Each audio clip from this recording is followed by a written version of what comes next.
Hey guys, in this video I'm going to show you how to delete your Instagram account permanently.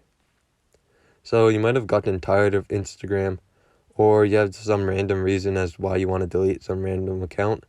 I'll show you how to do that in this video.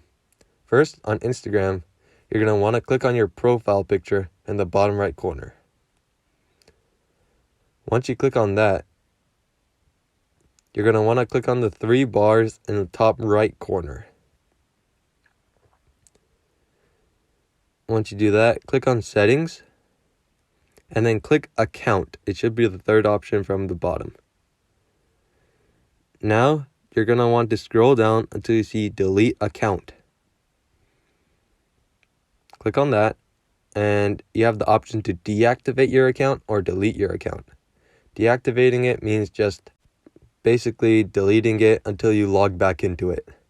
Deleting your account means you can't log back in, but you do have a month to change your mind. You just have to log back in and it'll keep it. So that's all. I hope this video is helpful. If you have any questions, leave it in the comment section below. I'll do my best to answer them. Follow me on Instagram if you want. It's Tsubasa Tech, as you can see right here. And I'll see you guys next time.